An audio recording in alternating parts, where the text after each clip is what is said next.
14 जनवरी सन 2023 को सूर्यदेव कर रहे हैं राशि परिवर्तन। तो ये 3 भाग्यशाली राशियों पर क्या चमत्कारिक प्रभाव डालेंगे, अपना क्या तेजस्व लेकर आएंगे, इसी विषय पर मित्रों आज हम चर्चा करेंगे। देखिए, सूर्य तेज के कारक है, सूर्य हमारे जीवन में रोशनी के कारक हैं, सूर्य हमारे जीवन के जो कि लक्ष्य प्राप्ति का उद्देश्य है उसे पूर्ण कराने के कारक हैं, सूर्य हमारी आत्मा के कारक हैं, सूर्य हमारे रिश्तों में देखा जाए तो पिता के कारक है। हमारे जो पिता होते हैं, जो घर के संचालक होते हैं, बड़े होते हैं, जिनके जीवन के सार से हमारा घर परिवार चलता है, वो हमारे परम पिता होते हैं। तो वो रिश्तों के रूप में हमारे पिताजी होते हैं।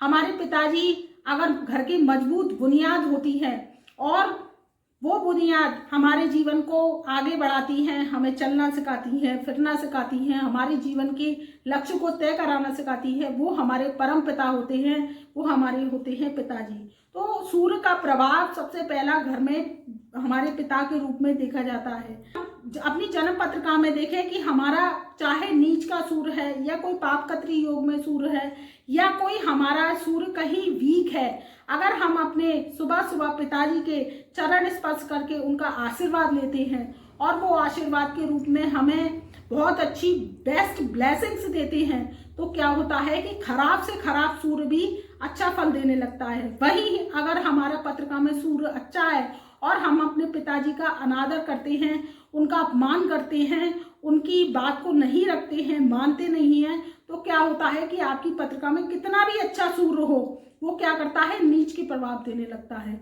वहां आपकी इज्जत मान प्रतिष्ठा पे बट्टा लगता है।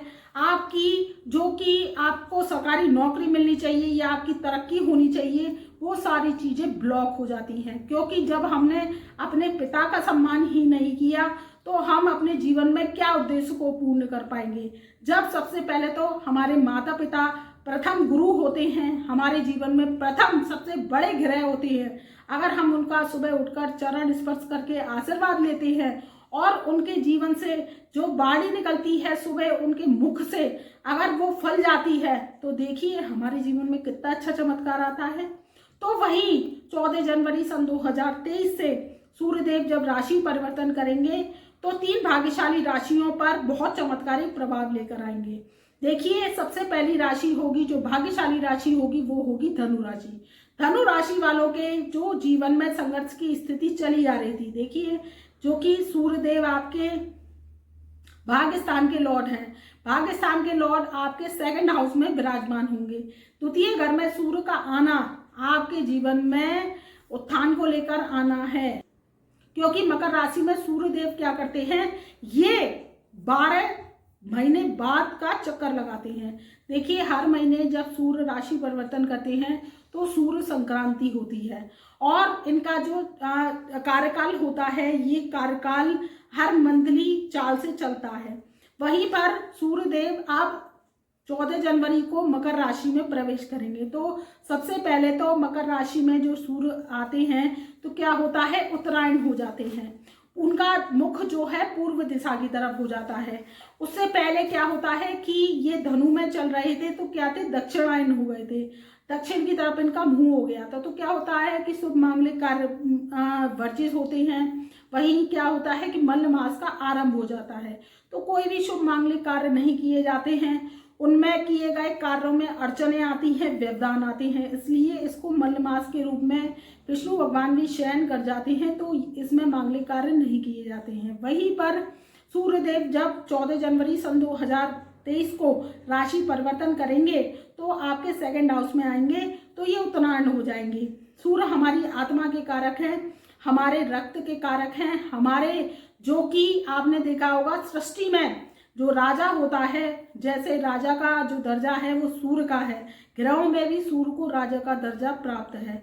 सूर्य से ही सारे 9 ग्रहों को रोशनी मिलती है और चमक मिलती है। सबसे निकट के ग्रह सूर्य के पास माने जाते हैं, जो है बुध और शुक्र माने जाते हैं।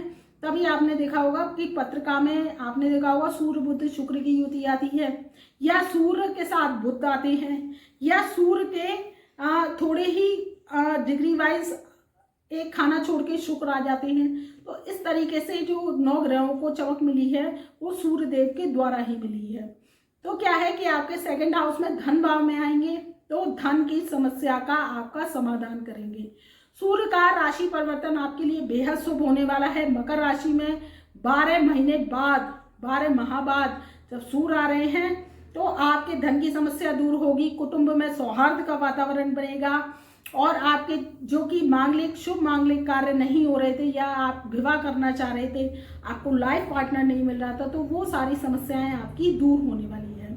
वहीं आपके कुटुंब में बहुत अच्छा सुख सौहार्द का वातावरण बनेगा, आपके मान सम्मान के योग बनेंगे। अगर आप कोई सरकारी पद प्रतिष्ठा चाहते हैं, सरकारी पद में प्रमोशन चाहते हैं या ट्रांसफर चाहते हैं या कोई सरकारी जॉब चाहते हैं तो ये सूर्य का राशि परिवर्तन आपके लिए बेहद शुभ साबित होगा। आपके वाणी के जरिए कार्य बनेंगे, आपको एक confidence level, extra confidence level मिलेगा सूर्य के राशि परिवर्तन से। वहीं पर यहाँ पर जो आप देखें कि 30 साल बाद भी शनिदेव विराजमान है तो ये सूर्य शनि की युति भी बनेगी तो आपके जीवन में उत्थान लेकर आएगी। बस आप थोड़ा सा अपने काम पर ध्यान दीजिए। किसी से मन मुटाव की स्थिति चलती चली आ रही है तो थोड़ी लड़ाई झगड़े की स्थिति से बचेंगे तो ये बहुत अच्छा शुभ साबित होने वाला है। वहीं आपकी धनु राशि है, धनु लगन है, तो आपके ऊपर से शनिदेव की 17 जनवरी सन 2023 से 7.5 समाप्त होने वाली है तो आपके लिए ये राशि परिवर्तन सूर्य का शुभ कहा जा सकता है। आप सूर्य की तरह चमकोगे, भाग्य का साथ मिलेगा, कर्म में उत्थान आएगा, नौकरी चाहते हैं नौकरी लगेगी, व्यापार चाहते हैं व्यापार में इंक्रीमेंट्स आएगा, व्यापार आपका तेजी से चलने लगेगा। और आप अगर शिक्षा के क्षेत्र में, टेक्नोलॉजी के क्षेत्र में हैं या कोई आप कोई मास मीडिया से संबंधित कोई काम करते हैं तो आपके जीवन में बहुत अच्छे चमत्कारिक प्रभाव आने वाले हैं। तो मित्रों, बात कर लेते हैं दूसरी भाग्यशाली राशि रहेगी मेष राशि। मेष राशि वालों के भी जो कि सूर्यदेव का राशि परिवर्तन है वो करेगा 10th हाउस में गोचर। जब आपके 10th हाउस में सूर्यदेव विराजमान होंगे तो 10th हाउस हमारी नौकरी का होता है, हमारे कर्म क्षेत्र होता है, हमारी रणभूमि होती है और हमारे पिता का भी स्थान इसको कहा जाता है।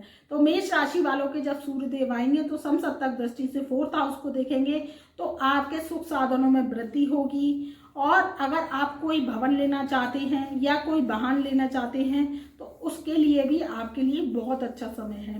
वहीं पर 10th हाउस में ये बैठकर आपको सरकारी नौकरी के योग बना रहे हैं। अगर आप सरकारी नौकरी कर रहे हैं, मेष राशि के हैं या मेष लगन के हैं, तो आपके ट्रांसफर के भी योग बन रहे हैं।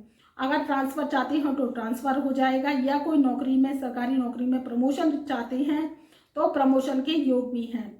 और आप अगर कोई राज सत्ता से, क्योंकि सूर्य राज सत्ता के कारक हैं, तो यहाँ पर बैठकर सूर्यदेव, अगर आप राज सत्ता के आप कोई पद लेना चाहते हैं, प्रतिष्ठा लेना चाहते हैं तो उसमें भी आपको लाभ की प्राप्ति होगी।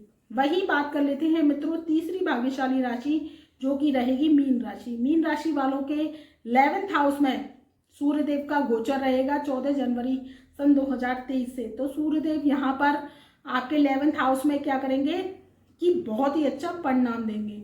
बहुत अच्छा परिणाम कैसे देंगे कि सूर्य का 11th हाउस में आना, कोई भी पापी या कोई भी कठोर प्लेनेट अगर 11th हाउस में आता है तो यकायक शुभ परिणाम देता है। वहीं पर आप नौकरी चाहते हैं, राज सत्ता से लाभ चाहते हैं या कोई आप ट्रेंडर का काम करते हैं या कोई सरकार की परमिशन लेकर काम करते हैं तो उसमें भी आपको सफलता के योग बन रहे हैं। और आपके धन लाभ के स्थान में जो सूर्य का राशि परिवर्तन गोचर है वो बहुत अच्छा पॉजिटिव साइड लेकर आया है। धन लाभ के योग बनेंगे, धन तो आएगा, राज सत्ता से मान सम्मान की लाभ की प्राप्ति भी बन रही है। तो ये सूर्य का राशि परिवर्तन आपके लिए बेहद शुभ साबित होगा। तो मित्रों, ये था 14 जनवरी सन 2023 से 3 भाग्यशाली राशियों पर सूर्य का राशि परिवर्तन। और राशियों पर भी मित्रों ये जो राशि परिवर्तन है सूर्यदेव का वो सम साबित होगा और बहुत राशियों पर, ये 3 भाग्यशाली राशियों पर चमत्कारिक प्रभाव देगा। तो मित्रों, मैं अपनी वाणी को यही विराम करती हूँ। अगर वीडियो पसंद आए तो आप चैनल को लाइक करें, सब्सक्राइब करें, बेल आइकन के ऑल वाले बटन को प्रेस करें जिससे हमारी वीडियोस की नई नई नोटिफिकेशन आप तक पहले से पहले पहुंच सके। और हमारे फेसबुक पेज को भी आप फॉलो कर सकते हैं, लाइक शेयर कर सकते हैं, जिससे आपकी नॉलेज तो बढ़ी रही है। आप अगर परिवार रिश्तेदारों में ज़्यादा से ज़्यादा शेयर करते हैं तो उनकी भी नॉलेज बढ़ सके। ज्ञान की वृद्धि करना ही हमारे जीवन का प्रमुख ध्येय और कर्तव्य है। तो मैं अपनी वाणी को यहीं विराम देती हूँ। तब तक के लिए आप खुश रहिए, आबाद रहिए, अपना ध्यान रखिए, छोटों से प्यार कीजिए, बड़ों का आशीर्वाद लीजिए और दान धर्म और कर्म सेवा गरीबों की करते रहिए। मेरा प्यार भरा नमस्कार।